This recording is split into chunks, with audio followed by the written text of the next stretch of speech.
দেখবেন channel I সংবাদ।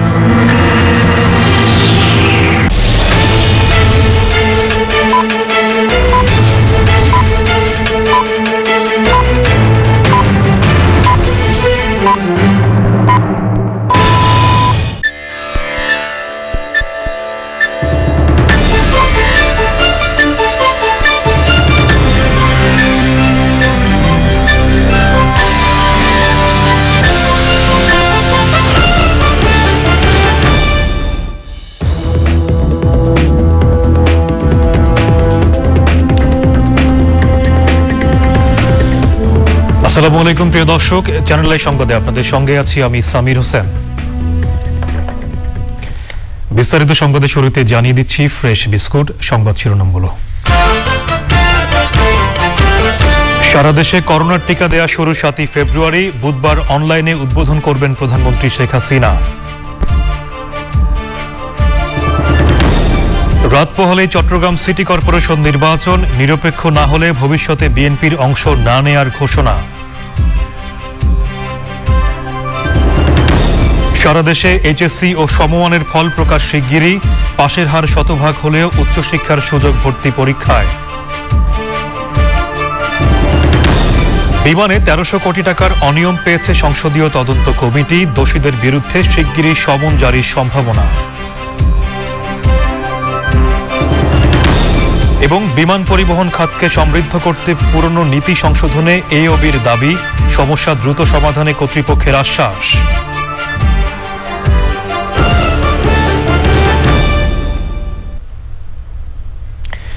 এছাড়াও সোশ্যাল ইসলামী ব্যাংক লিমিটেড বিশেষ সংবাদে থাকছে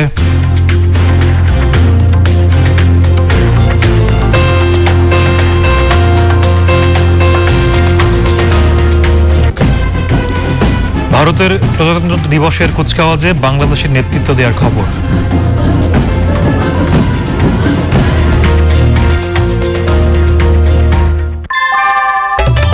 ঘরের চালের স্থায়ী সমাধান আনোয়ার সিমেন্ট শীট, সব সিজনেই ফিট। সংবাদ শিরোনামগুলো জানাচ্ছিলাম, এবারে বিস্তারিত। সারা দেশে একযোগে করোনা ভাইরাসের টিকা দেয়া শুরু হবে 7 ফেব্রুয়ারি। বুধবার অনলাইনে রাজধানীর কুর্মিটোলা জেনারেল হাসপাতালে এই কর্মসূচির আনুষ্ঠানিক উদ্বোধন করবেন প্রধানমন্ত্রী শেখ হাসিনা। পরদিন রাজধানীর 5টি হাসপাতালে টিকা দেয়া হবে। মঙ্গলবার ঔষধ প্রশাসন অধিদপ্তর ভারতের সিরাম ইনস্টিটিউট থেকে কেনা ভ্যাকসিন ব্যবহারের অনুমতি দেয়। জানাতুল বাকিকার রিপোর্ট। সোমবার ঢাকায় এসেছে কোভিড-19 মহামারী নিয়ন্ত্রণে সরকারি অর্থে কেনা 50 লাখ ডোজ টিকা। এর একদিন পরই ওষুধ প্রশাসন অধিদপ্তর ভারতের সিরাম ইনস্টিটিউট থেকে কেনা সেই টিকা পরীক্ষা নিরীক্ষার পর প্রয়োগের অনুমতি দেয়। ওষুধ প্রশাসন কর্তৃপক্ষ বলছে, ভারতের সিরাম ইনস্টিটিউটের তৈরি অক্সফোর্ড অ্যাস্ট্রাজেনেকার টিকা যুক্তরাজ্যের সর্বোচ্চ নিয়ন্ত্রণ সংস্থা অনুমোদন দেওয়ার পর ইউরোপের বিভিন্ন দেশে প্রয়োগ হচ্ছে। 16 জানুয়ারি থেকে এই টিকা দেয়া হচ্ছে ভারতেও। ইন্ডিয়ার যে সেন্ট্রাল রিসার্চ ইনস্টিটিউট কাসাউলে, তো এটা হচ্ছে WHO প্রি কোয়ালিফাইড একটা ল্যাবরেটরি। সেখানে কিন্তু সমস্ত টেস্টগুলো ওখানে করা হয়েছে এবং সেখানে টেস্ট করার পরে ওনারা লট লিস্ট সার্টিফিকেট দিয়েছেন। রাজধানীর কুর্মিটোলা জেনারেল হাসপাতালে বুধবার উদ্বোধন পর্বের প্রস্তুতি গুছিয়ে এনেছে হাসপাতাল কর্তৃপক্ষ। মন্ত্রণালয় থেকে আমাদেরকে তালিকা প্রদান করা হবে। আমরা আমাদের এই যে সংখ্যায় দেওয়া হবে তাদেরকে ভ্যাকসিন দেওয়ার জন্য যে প্রস্তুতি এবং পরবর্তীতে যে প্রস্তুতিগুলো প্রয়োজন হবে সেগুলো আমরা সম্পন্ন করি। কুর্মিটোলা জেনারেল হাসপাতালে উদ্বোধন কাজের মহড়া দেখে স্বাস্থ্যমন্ত্রী জানান, প্রধানমন্ত্রী উদ্বোধন করার পরই টিকা পেতে আগ্রহীরা অনলাইনে নিবন্ধন করতে পারবেন। প্রধানমন্ত্রী এখানে যুক্ত হয়ে 5 জনের টিকা দেওয়া উনি দেখবেন। পরবর্তীকালে আরও কিছু ব্যক্তিবর্গদেরকে টিকা দেওয়া হবে। আমরা আশা করছি আগামী 7 তারিখে একযোগে সারা দেশে টিকাদান কর্মসূচি শুরু হয়ে যাবে। গত 21 জানুয়ারি ভারত সরকারের কাছ থেকে বাংলাদেশ 20 লাখ ডোজ করোনার টিকা উপহার পেয়েছে। আর গতকাল বাংলাদেশ সরকারের অর্থে কেনা আরও 50 লাখ ডোজ করোনার টিকা এসেছে বাংলাদেশে। সব মিলিয়ে 70 লাখ ডোজ করোনার টিকা রয়েছে বাংলাদেশের হাতে। আগামীকালকে রাজধানীর এই কুর্মিটোলা জেনারেল হাসপাতাল থেকেই মাননীয় প্রধানমন্ত্রী করোনা টিকার কার্যক্রম অনলাইনে উদ্বোধন করবেন। রাজধানী কুর্মিটোলা জেনারেল হাসপাতাল থেকে জান্নাতুল বাকিয়া কেকা, চ্যানেল আই। আবারও কমেছে দেশে করোনা শনাক্তের হার। আজ এ হার কমে 4-এর নিচে নেমে এসেছে। মঙ্গলবার সকাল 8টা পর্যন্ত 24 ঘন্টায় করোনায় 14 জনের মৃত্যু হয়েছে। এ পর্যন্ত মোট মৃত্যু হয়েছে 8055 জনের। মৃত্যুর হার 1.51%। 24 ঘন্টায় সুস্থ হয়েছেন 447 জন। এ পর্যন্ত মোট সুস্থ 4,77,426 জন। সুস্থতার হার 89.59%। 24 ঘন্টায় নমুনা সংগ্রহ হয়েছে 14,696টি এবং পরীক্ষা হয়েছে 14,401 জনের। এ সময় আক্রান্ত হয়েছেন 515 জন। এ পর্যন্ত মোট আক্রান্ত হয়েছেন 5,32,916 জন। এ সময় শনাক্তের হার 3.58%। এখন পর্যন্ত মোট শনাক্তের হার 14.87%।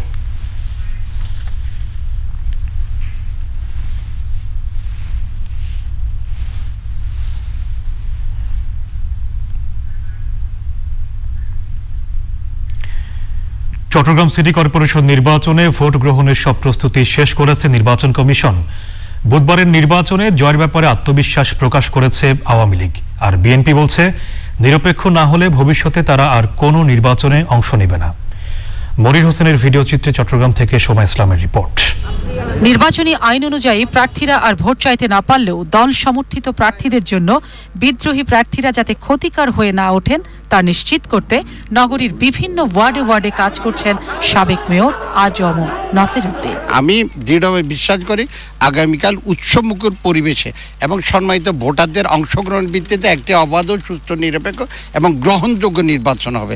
আওয়ামী লীগের এমন নির্বাচনী কৌশল চলার মধ্যে বিএনপি প্রার্থীর প্রধান সমন্বয়কারী দলের স্থায়ী কমিটির সদস্য আমির খসরু মাহমুদ চৌধুরী বলেন, নিরপেক্ষ না হলে ভবিষ্যতে তারা আর কোনো নির্বাচনে অংশ নেবেন না। মাধ্যমে যে নির্যাতন এবং ভোটাধিকার শুধু কেড়ে নিচ্ছে না, তারা যে ধরনের নির্যাতন চালাচ্ছে দেশের নাগরিকদের উপরে, এরপরে নির্বাচনে যাবে না এবং সরকার পতনের মাধ্যমে একটা নিরপেক্ষ সরকারের মাধ্যমে নির্বাচন আসতে হবে, যেখানে জনগণ তাদের প্রতিনিধি নির্বাচিত করতে পারবে। দুদল যখন নানামুখী অভিযোগে ব্যস্ত, তখন নির্বাচন কমিশন কেন্দ্রে কেন্দ্রে সামগ্রী পাঠানোর কাজও শেষ করেছে। আইন শৃঙ্খলা বাহিনী অবশ্যই আমাদের নির্বাচন কমিশনের নিয়ন্ত্রণে আছে এবং তারা আমাদের নির্দেশেই কাজ করছেন এবং আগামীকালকেও আমরা যে নির্দেশনা দেবো সে অনুরূপে তারা আমাদেরকে সাহায্য সহযোগিতা করবে। নির্বাচনকে সুষ্ঠু করতে মাঠে নেমেছে আইন শৃঙ্খলা রক্ষাকারী বাহিনীর প্রায় 15,000 সদস্য। চট্টগ্রামের মানুষ মনে করছে ভালো ভোটের সবচেয়ে বড় শক্তি যে জনগণ, আগামীকাল সেই জনগণ যদি ভোটের লাইনকে দীর্ঘ করে, সেটা গণতন্ত্রের জন্য যেমন আশীর্বাদ হবে, রাজনৈতিক দলগুলোর জন্য সবচেয়ে বড় একটা আশীর্বাদ হয়েই দেখা দিবে। তো দেখা যাক আগামীকাল চট্টগ্রামের ভোটের শহরে লাইন কতটা দীর্ঘ হয়। Soma Islam, channel I, Chattogram. Chattogram city নির্বাচনকে ঘিরে সকল কেন্দ্রে এবং ওয়ার্ডে আইনশৃঙ্খলা বাহিনী মোতায়েন করা হয়েছে। নির্বাচনে কোনো অনিয়মের আশঙ্কা নেই বলে জানিয়েছেন police commissioner Saleh Mohammad Tanvir. City নির্বাচনের নিরাপত্তা সহ আইনশৃঙ্খলা পরিস্থিতি নিয়ে আয়োজিত সংবাদ সম্মেলনে তিনি বলেন, অপ্রীতিকর ঘটনা এড়াতে police, RAB, BGB, coastguard, Ansar ও অন্যান্য বাহিনীর সদস্যরা দায়িত্বে থাকবেন। আমরা সকলের সহযোগিতায় আমরা যে প্রস্তুতি নিয়েছি, এটি চমৎকার কোঅর্ডিনেশনের মাধ্যমে, এটির মাধ্যমে আমরা উৎসবমুখর এবং নিরাপত্তার চাদরে ঢাকা একটি চমৎকার নির্বাচন আপনাদেরকে উপহার দিতে পারবো। অ্যান্টিমাইক্রোবিয়াল রেজিস্ট্যান্সের চ্যালেঞ্জ মোকাবেলায় সমন্বিত ও সময়োপযোগী প্রচেষ্টার উপর জোর দিয়েছেন প্রধানমন্ত্রী শেখ হাসিনা। ডিজিটাল প্ল্যাটফর্মে জেনেভায় অ্যান্টিমাইক্রোবিয়াল রেজিস্ট্যান্স বিষয়ে ওয়ান হেলথ গ্লোবাল লিডার্স গ্রুপের আলোচনায় তিনি বলেন, অ্যান্টিবায়োটিকের যথেচ্ছা ব্যবহার নিয়ন্ত্রণ করতে না পারলে বিশ্বকে মারাত্মক স্বাস্থ্য ঝুঁকিতে পড়তে হতে পারে। বৈশ্বিক প্ল্যাটফর্মে দুদিনের আলোচনায় উদ্বোধনীতে বক্তৃতা করেন প্রধানমন্ত্রী শেখ হাসিনা। কো চেয়ারের বক্তৃতায় প্রধানমন্ত্রী বলেন, সন্দেহ নেই অ্যান্টিমাইক্রোবিয়াল রেজিস্ট্যান্স একটি বৈশ্বিক challenge. I convey my sincere appreciation to WHO, FAO and OIE for taking this very timely initiative of coordinated efforts to address the challenges of antimicrobial resistance. I am happy to see a large number of policymakers of various countries today with us to finalize an action plan with their ideas and visions. ফেব্রুয়ারি মাসের প্রথম বা দ্বিতীয় সপ্তাহে প্রাথমিকের class শুরু হবে। প্রাথমিক ও গণশিক্ষা প্রতিমন্ত্রী জাকির হোসেন জানিয়েছেন, প্রতিদিন সব শ্রেণীর ক্লাস থাকবে না। পঞ্চম শ্রেণীর শিক্ষার্থীদের ক্লাস বেশি থাকবে। সপ্তাহে 1 বা 2 দিন এক এক শ্রেণীর ক্লাস থাকবে। এ বিষয়ে প্রধানমন্ত্রী ও শিক্ষামন্ত্রীর সঙ্গে আলোচনা করে সিদ্ধান্ত নেওয়া হবে। প্রতিমন্ত্রী আরও জানিয়েছেন, শিক্ষক ও বিদ্যালয়ের কর্মচারীদের যেন টিকা দেওয়া হয়, সেজন্য স্বাস্থ্য মন্ত্রণালয়কে চিঠি দেওয়া হয়েছে। স্কুলের যে দিনগুলো আমরা এইভাবে ভাগ করে, যাতে করে আমাদের সামাজিক দূরত্ব, স্বাস্থ্যবিধি মেনে আমরা স্কুলগুলো খুলতে পারি। তাতে আমাদের তো ক্লাসরুমের সমস্যা আছে, আমাদের পর্যাপ্ত ক্লাসরুম ওইভাবে স্বাস্থ্যবিধি মেনে ধরেন এক বেঞ্চে 2 জন অন্তত বসবে। তারপরে এরকম আমাদের যেহেতু আবাসন সংকট আছে, সেই কারণে আমরা ধরেন ক্লাস 5 একদিন, ক্লাস 3, 4 একদিন, 1, 2 একদিন, এইভাবে পর্যায়ক্রমে আমরা করতে চাচ্ছি আর কি। এইচএসসি পরীক্ষার ফল প্রকাশ হচ্ছে শিগগিরই। আন্তঃবোর্ড সমন্বয় সাব কমিটি বলছে, গেজেট প্রকাশ হয়ে যাওয়ায় সর্বোচ্চ দ্রুততম সময়ের মধ্যে ফল প্রকাশ করা হবে। ঢাকা শিক্ষা বোর্ডের চেয়ারম্যান জানিয়েছেন, পাশের হার শতভাগ হলেও শিক্ষার্থীদের উচ্চশিক্ষায় প্রবেশ করতে হবে ভর্তি পরীক্ষার মাধ্যমেই। মোস্তফা মল্লিকের রিপোর্ট। 2020 সালের এইচএসসি ও সমমানের পরীক্ষার ফল প্রকাশ করতে গেজেট প্রকাশ করেছে সরকার। জাতীয় সংসদে পাশ হওয়া 3টি বিলে রাষ্ট্রপতি মোহাম্মদ আব্দুল হামিদ সই করার পরই সোমবার রাতে গেজেট জারি করা হয়। যারা প্রস্তাবের পক্ষে আছেন তারা বলুন। ঢাকা শিক্ষা বোর্ডের চেয়ারম্যান বলছেন, এখন শুধু আনুষ্ঠানিকতা বাকি। এইচএসসির ফলাফল প্রকাশ হবে যে কোনো সময়। গেজেটটা আমরা পেয়ে গেছি, আমাদের যে আইনটা সংশোধন হয়েছে, এটা একটা সেকশন শুধু সংশোধন হয়েছে, একটা ক্লজ যোগ হয়েছে, যাতে এইরকম অস্বাভাবিক পরিস্থিতি যদি সৃষ্টি হয় যাতে আমরা রেজাল্টটা দিতে পারি। তো এখন আমাদের মিনিস্ট্রি এখন নির্দেশনা দেওয়ার সুযোগ এসে গেছে। আমরা মিনিস্ট্রি থেকে খুব তাড়াতাড়ি হয়তো একটা নির্দেশনা পাবো, সে আলোকে আমরা রেজাল্টটা যত দ্রুত সম্ভব, আমি এক্সাক্ট ডেটটা বলতে পারছি না, আমরা রেজাল্ট যে কোনো মুহূর্তে দেওয়ার জন্য তৈরি আছি এবং এটা খুব তাড়াতাড়ি হবে। করোনা মহামারীর কারণে এইচএসসি পরীক্ষার মাত্র 13 দিন আগে পরীক্ষা বাতিল হয়। পরীক্ষার্থীদের প্রস্তুতি ছিল পুরোপুরি, তাই অটো পাস নিয়ে তাচ্ছিল্য না করার অনুরোধ জানান তিনি। অটো পাস শব্দটার প্রতি আমার একটা অনীহা আছে। ছাত্ররা কিন্তু পুরোপুরি প্রস্তুত ছিল, তাদের পড়াশোনার কোনো ঘাটতি ছিল না। এই ছেলেগুলির কপালে যদি আমি অটো তকমা এঁকে দেই, তাহলে আমার মনে হবে এই ছেলেদের প্রতি আমি অবিচার করছি, কারণ তারা তো তৈরি ছিল সমস্ত কিছুর জন্য। এখন এদের তো কোনো দোষ নেই। উচ্চশিক্ষায় যারা যাবে তারা কিন্তু তাদের পরীক্ষা বা তারা যে সিস্টেমে ছেলেদেরকে বাছাই করা, সেটা কিন্তু বাছাই করে নেবে। সেখানে কিন্তু যারা মেধাবী তারাই চান্স পাবে। দেশের 11টি শিক্ষা বোর্ডের 13,65,789 জন পরীক্ষার্থীর এইচএসসি ও সমমানের পরীক্ষা দেওয়ার কথা ছিল। করোনার কারণে 10 মাস পিছিয়ে ফলাফল পাচ্ছে শিক্ষার্থীরা। Mostafa Mallik, channel I, Dhaka.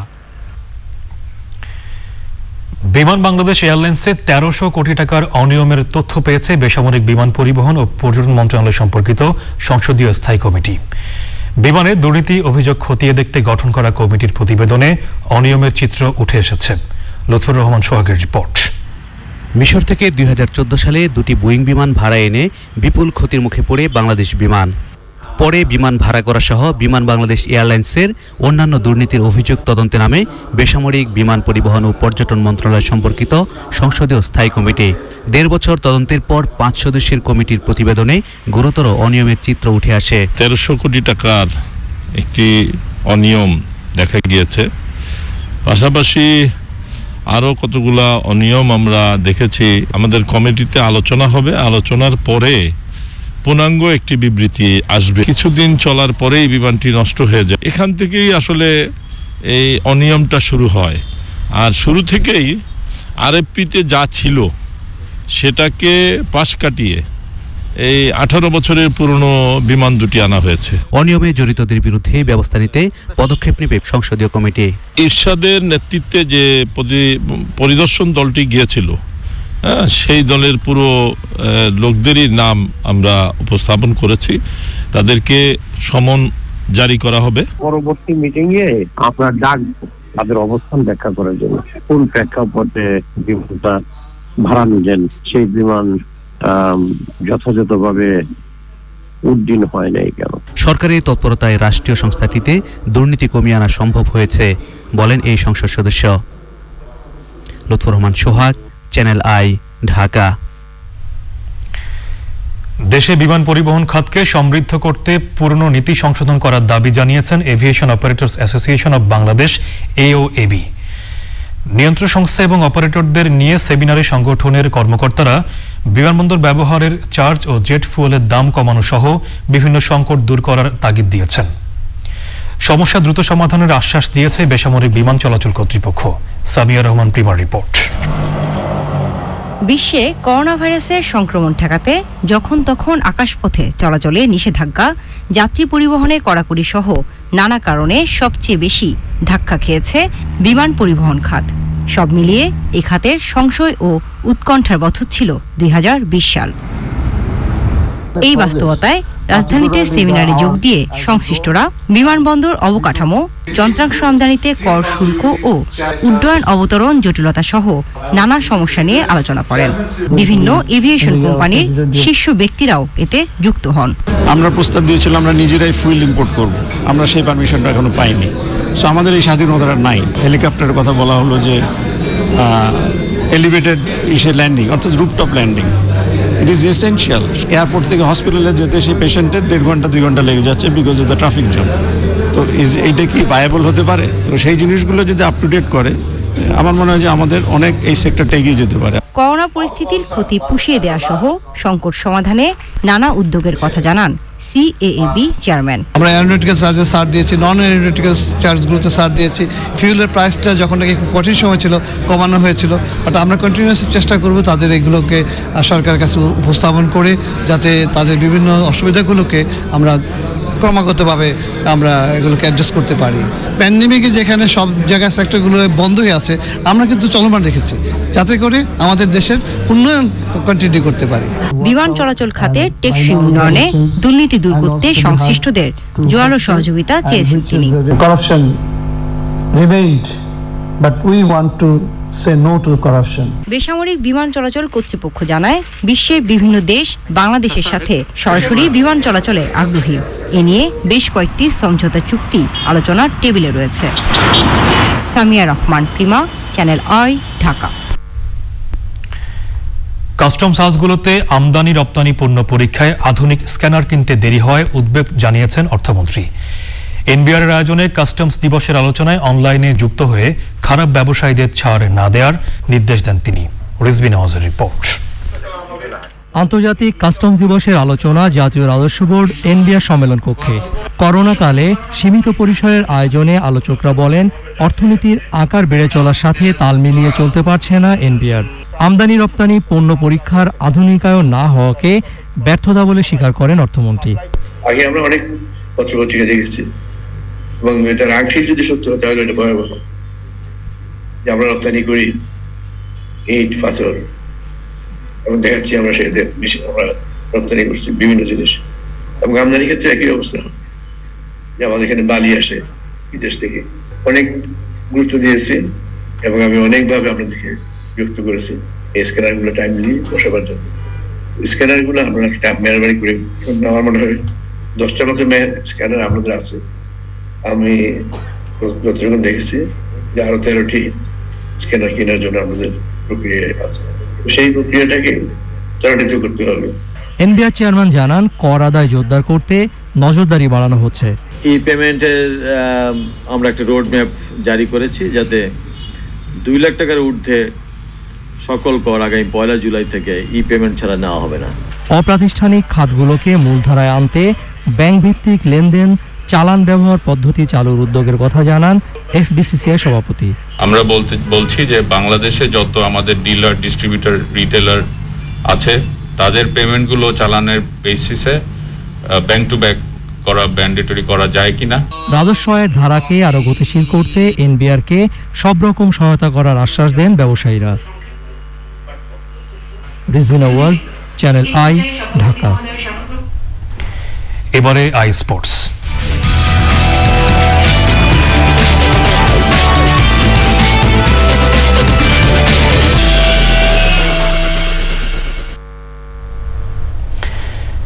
খেলাধুলা সব আপডেট নিয়ে আই স্পোর্টসে আছেন মিশু চৌধুরী, যাচ্ছি তার কাছে। মিশু।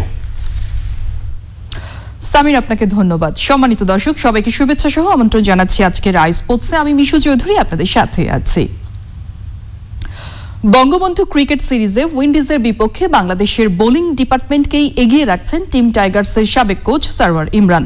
ব্যাটিংয়ে আরও উন্নতির প্রয়োজন রয়েছে বলে মনে করেন তিনি। সাদি মাহমুদের রিপোর্ট।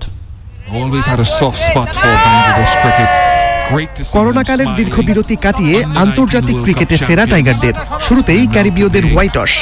প্রায় 10 মাস বিরতির কোনো প্রভাবই চোখে পড়েনি টিম টাইগার্সের মাঠের পারফরম্যান্সে। টানা 3 ম্যাচ জিতে আপাতত বিশ্বকাপ সুপার লিগে টেবিলের 2-এ অবস্থান করছে টাইগাররা। এখন লক্ষ্য 2023 বিশ্বকাপে সরাসরি খেলার টিকিট নিশ্চিত করা।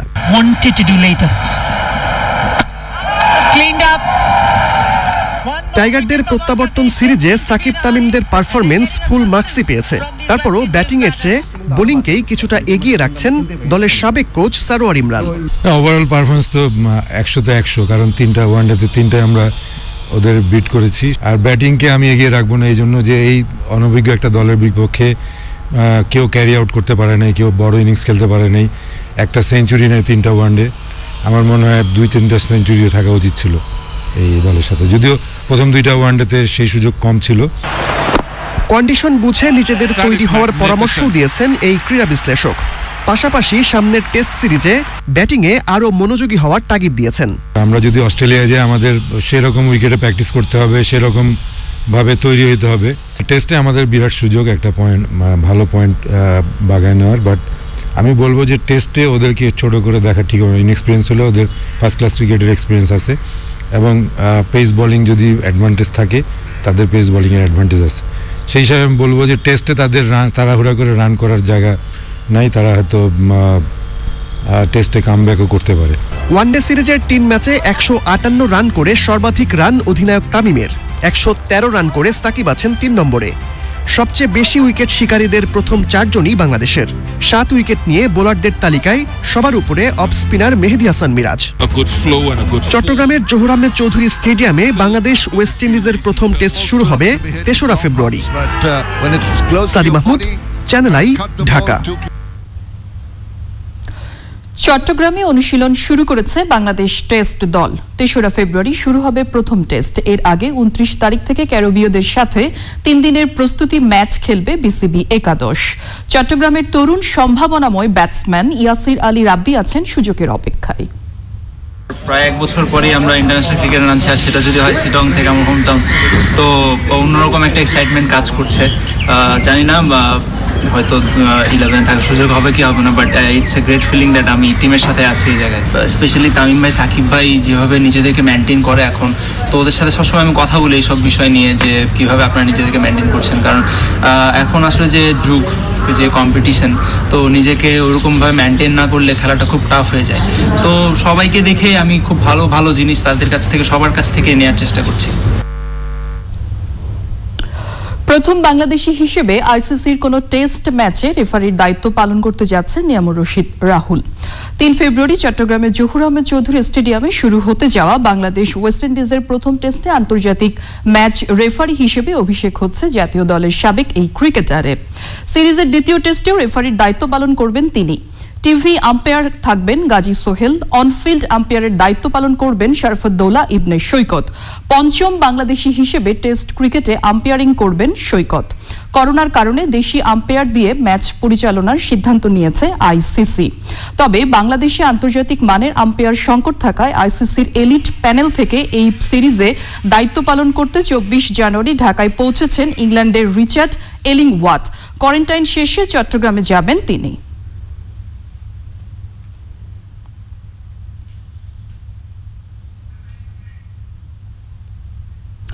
সম্মানিত দর্শক, এই ছিল আজকের আই স্পোর্টসে। আপনাদের সবাইকে ফিরিয়ে নিয়ে যাচ্ছি মূল সংবাদে সামিরের কাছে।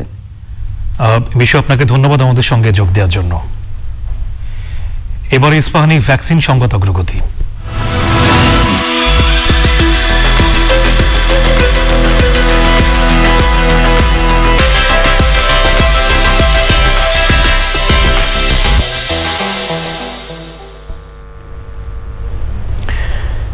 করোনা করোনা পরিস্থিতি মোকাবেলায় ব্যর্থতার দায় স্বীকার করে পদত্যাগ করেছেন ইতালির প্রধানমন্ত্রী জোসেফ কন্তে।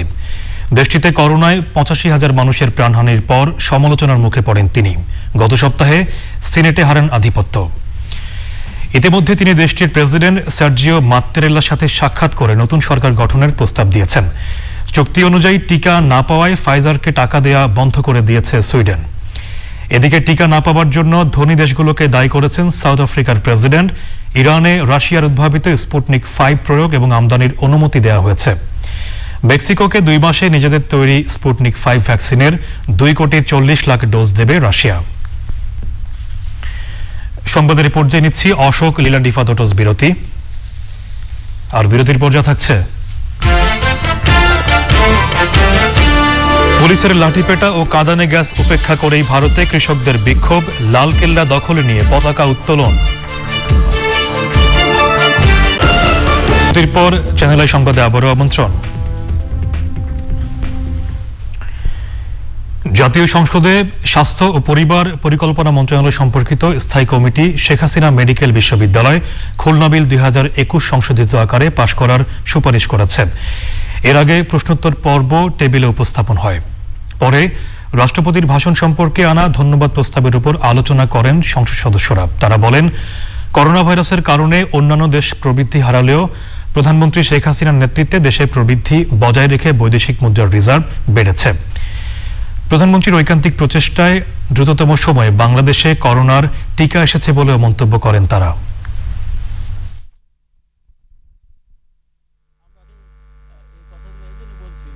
জাতীয় সংসদের 19/1/2021 তারিখে বৈঠকে শেখ হাসিনা মেডিকেল বিশ্ববিদ্যালয় খুলনা বিল 2021 জাতীয় সংসদের কার্য পুনরাবৃত্তি 246 অনুসারে পরীক্ষা করতে করে রিপোর্ট প্রদানের জন্য সংসদ কর্তৃক স্বাস্থ্য ও পরিবার কল্যাণ মন্ত্রণালয় সম্পর্কিত স্থায়ী কমিটিতে প্রেরণ করা হয়। কমিটি শেখ হাসিনা মেডিকেল বিশ্ববিদ্যালয় খুলনা বিল 2021 কমিটি কর্তৃক সংশোধিত আকারে মহান সংসদে পাশ করার জন্য সর্বসম্মতভাবে সুপারিশ করছে। বাংলাদেশের প্রথম নৌবাহিনী প্রধান অবসরপ্রাপ্ত ক্যাপ্টেন নুরুল হককে বনানী সামরিক কবরস্থানে দাফন করা হয়েছে। জোহরের নামাজের পর নৌ সদর দপ্তর মসজিদে তার জানাজার নামাজ হয়। সোমবার রাতে ঢাকার সম্মিলিত সামরিক হাসপাতালে তিনি মারা যান। তার বয়স হয়েছিল 86 বছর। তিনি দীর্ঘদিন ধরে উচ্চ রক্তচাপ ও ডায়াবেটিসে ভুগছিলেন। অবসরপ্রাপ্ত ক্যাপ্টেন নুরুল হক দীর্ঘ কর্মজীবনে বিভিন্ন জাহাজ ও ঘাঁটিতে গুরুত্বপূর্ণ দায়িত্ব পালন করেন। 1972 থেকে 73 পর্যন্ত নৌপ্রধানের দায়িত্ব পালন করেন তিনি।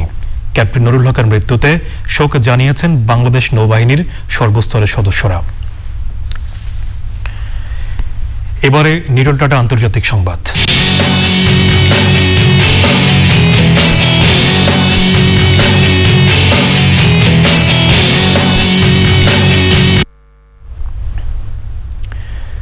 পুলিশের লাঠিচার্জ ও কাঁদানে গ্যাস ভারতের কৃষকদের নতুন কৃষি আইন বিরোধী বিক্ষোভ থামাতে পারেনি।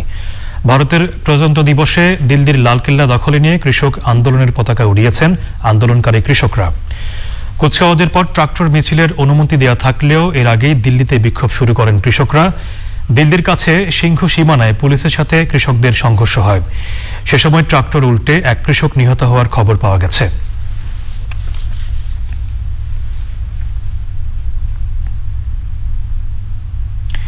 এবারে সোশ্যাল ইসলামী ব্যাংক লিমিটেড বিশেষ সংবাদ।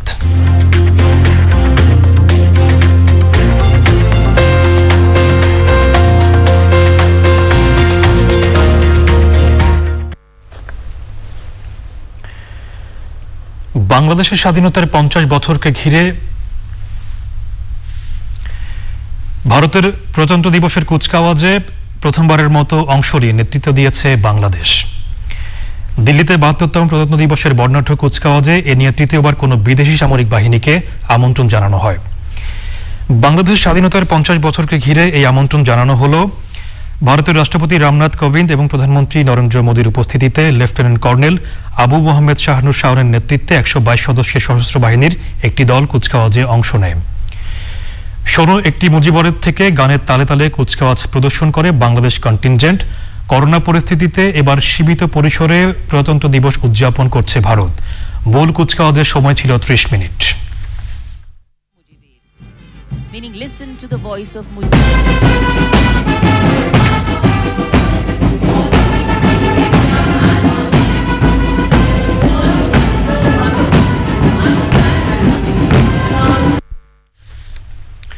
এবারে অর্থনীতি সংবাদ।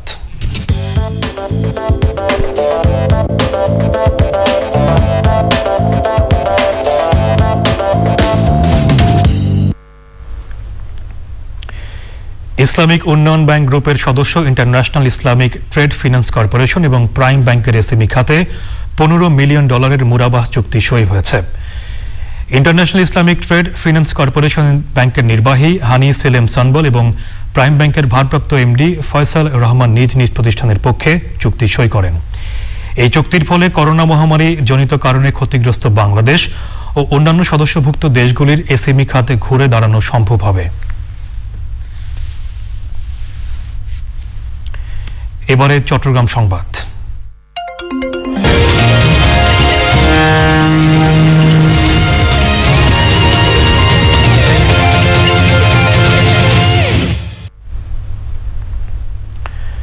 সাবেক ছাত্রনেতা চট্টগ্রামের সন্তান শহীদুল হক চৌধুরী রাসেল বাংলাদেশ আওয়ামী যুবলীগের কেন্দ্রীয় কার্যনির্বাহী কমিটির সাংগঠনিক সম্পাদক নির্বাচিত হওয়ায় সংবর্ধনা প্রদান করা হয়েছে। নগরীর ৩৬ নম্বর গোসাইলডাঙ্গা ওয়ার্ড যুবলীগের উদ্যোগে সভাপতি জাকির মিয়ার সভাপতিত্বে অনুষ্ঠানে বক্তৃতা করেন সংবর্ধিত শহীদুল হক চৌধুরী রাসেল, চট্টগ্রাম মহানগর যুবলীগের আহ্বায়ক মহিউদ্দিন বাচ্চু, যুগ্ম আহ্বায়ক ফরিদ মাহমুদ, যুগ্ম আহ্বায়ক দেলোয়ার হোসেন খোকা, মহানগর যুবলীগ নেতা হেলাল উদ্দিন সহ অন্যরা।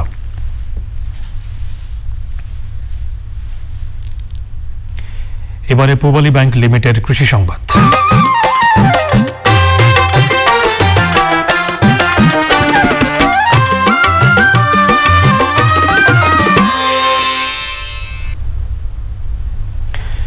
কুড়িগ্রামে এবার আলু চাষ বেড়েছে।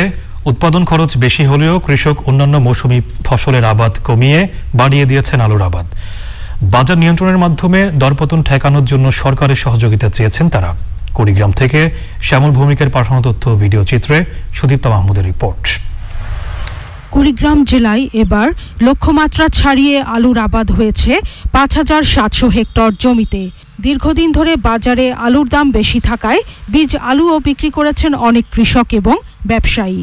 সংকটের মাঝেও বেশি দামে আলু বীজ কিনে জমিতে লাগিয়েছেন কৃষক। এবারে তুলনামূলক খরচটা অনেক বেশি, কারণ এবার বীজের দামটা বেশি। গতবারে ছিল 30 টাকা কেজি, এবারে 60 টাকা কেজি। গতবার 3 একর ধানের ভূমি আলু আবাদ করা হয়েছে, এবার 5 একর করছি। বিগত কয়েক বছর ধরে আলুর দাম না পাওয়ায় ক্ষতির মুখে পড়েছিলেন কৃষক। এবছর বাজারে আলুর সংকটে দাম বেশি থাকায় উৎপাদন খরচ প্রায় দ্বিগুণ হলেও লাভবান হওয়ার আশায় বাড়িয়ে দিয়েছেন আলু আবাদি জমির পরিমাণ।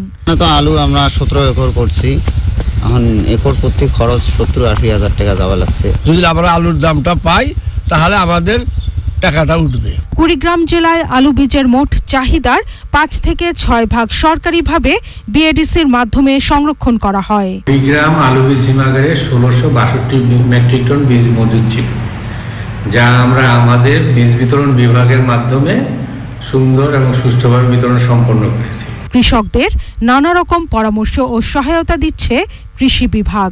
আমাদের কৃষককে সতর্ক করতেছে, বিশেষ করে আমাদের ম্যানকোজেব জাতীয় ওষুধ আগাম স্প্রে করে রাখতেছে, যাতে আলুর যে লেড ব্লাইট রোগ হয় এই লেড ব্লাইট রোগটা যাতে না হয়, এবং কৃষক মোটামুটি সচেতন আছে। আশানুরূপ আলুর ফলন হলে এবং বাজার নিয়ন্ত্রণের মাধ্যমে দরপতন ঠেকানো গেলে লাভবান হওয়া যাবে, জানাচ্ছেন কৃষক।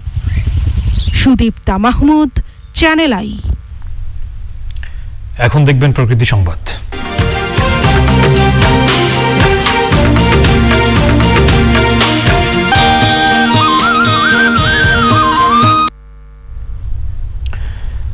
কক্সবাজারের মহেশখালী চ্যানেলে বঙ্গোপসাগরে খাঁচায় মাছের চাষ বা মেরিকালচার করছে চট্টগ্রাম বিশ্ববিদ্যালয়ের সমুদ্র বিজ্ঞান ইনস্টিটিউটের বিজ্ঞানীরা।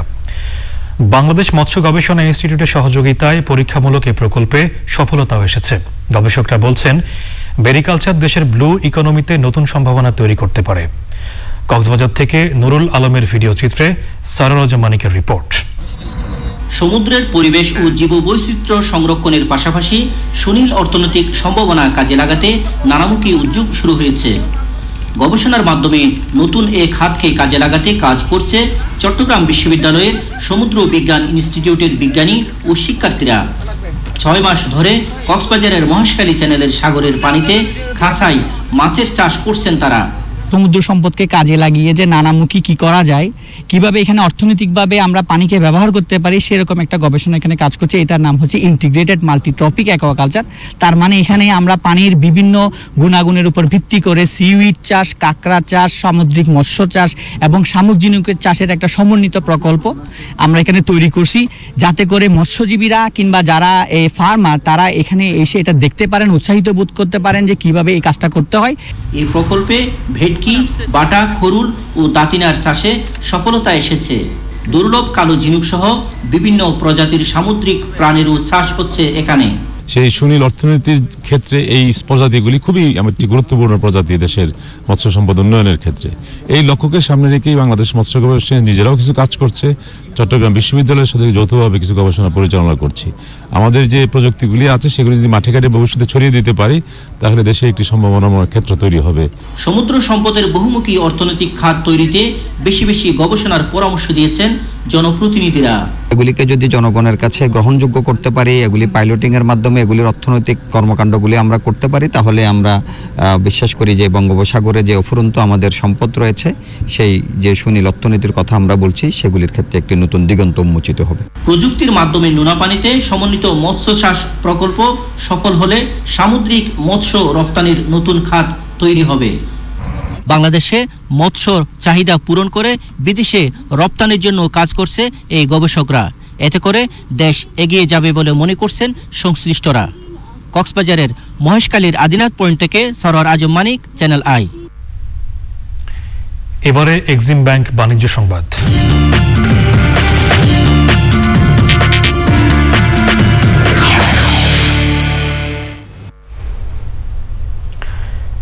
গ্রামীণফোন ডিজিটাল নিনজা হ্যাকাথন বিজয়ী 10 উদ্যোক্তাকে পুরস্কার প্রদান করা হয়েছে।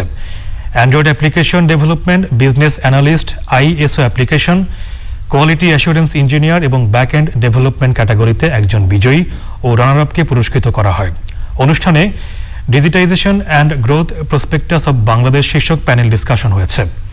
উপস্থিত ছিলেন বেসিসের প্রেসিডেন্ট সৈয়দ আলমাস কবির, প্রথম আলোর ইউথ প্রোগ্রামের head Monir Hasan, leveraging ICT for growth employment and governance প্রজেক্টের component team leader Sami Ahmed, গ্রামীণফোনের head of digital and strategy Solaiman Alam, মানব সম্পদ কর্মকর্তা সৈয়দ তানভীর হোসেন এবং head of communications Khairul Bashar. সংবাদের এই পর্যায়ে আবারও নিচ্ছি অশোক লিলান্ডি ফাদোটস বিরতি। আর বিরতির পর্যায়ে থাকছে কারাগারে নারী কেলেঙ্কারিতে জড়িত ব্যক্তিদের বিরুদ্ধে জেল কোড অনুযায়ী ব্যবস্থা নেওয়া হবে।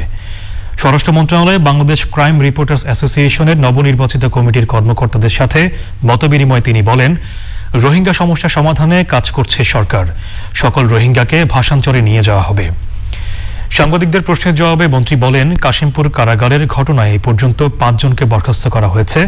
তদন্তের পর সকলের বিরুদ্ধে আইনানুগ ব্যবস্থা নেওয়া হবে। জেল কোড অনুযায়ী মানে তদন্তটা হবে। জেল কোডের ব্যত্যয় ঘটিয়ে কিংবা জেল কোড অমান্য করে কারা কতখানি অন্যায় করেছেন সেইটাও আমাদের দেখার বিষয়। সবগুলো দেখেই আমরা এটা সিদ্ধান্ত নিই। করোনাকালে অন্যান্য পেশার পাশাপাশি অনেকটা কর্মহীন হয়ে পড়েছেন সংস্কৃতি অঙ্গনের সাথে সংশ্লিষ্টরা। তাদের প্রতি সহায়তার হাত বাড়াতে আবারও এগিয়ে এসেছেন শিল্পীর পাশে ফাউন্ডেশন। সহযোগিতার ক্ষেত্রগুলো কি হতে পারে এবং এর আওতায় কারা আসতে পারেন, অর্থের যোগান সহ সার্বিক বিষয়ে আলোচনা করেন সংগঠনটির সাথে সম্পৃক্ত ব্যক্তিরা। প্রত্যন্ত অঞ্চলের শিল্পীদেরকেও সহযোগিতার আওতায় আনার প্রত্যয় তাদের।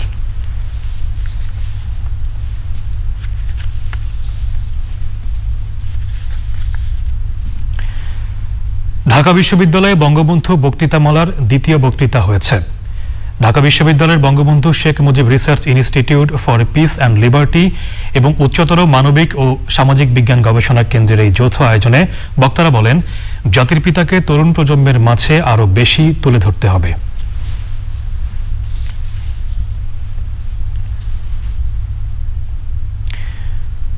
মুজিববর্ষ উদযাপন উপলক্ষে ঢাকা মহানগরের বিভিন্ন বস্তি ফুটপাতের ছিন্নমূল শীতার্ত মানুষদের মাঝে শীতবস্ত্র ও কম্বল বিতরণ করেছে বঙ্গবন্ধু জন্মশত আন্তর্জাতিক পর্ষদ নামের স্বেচ্ছাসেবী সংগঠন।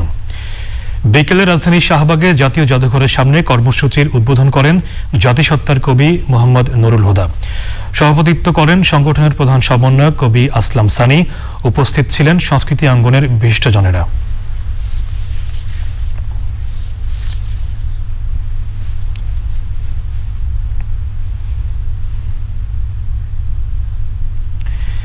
চিলড্রেন্স ফিল্ম সোসাইটি বাংলাদেশের উদ্যোগে আগামী ৩০ জানুয়ারি থেকে ৫ ফেব্রুয়ারি অনুষ্ঠিত হতে যাচ্ছে ১৪তম আন্তর্জাতিক শিশু চলচ্চিত্র উৎসব ২০২১।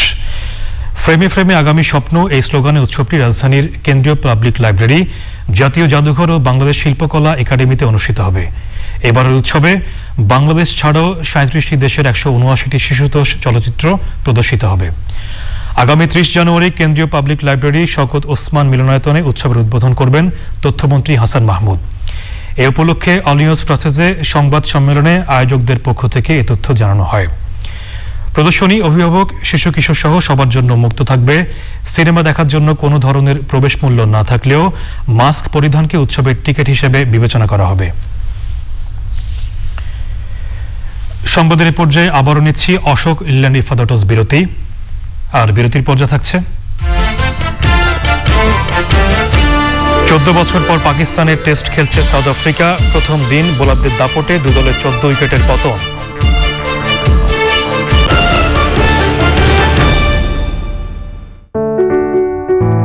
মা সন্তানের সম্পর্কের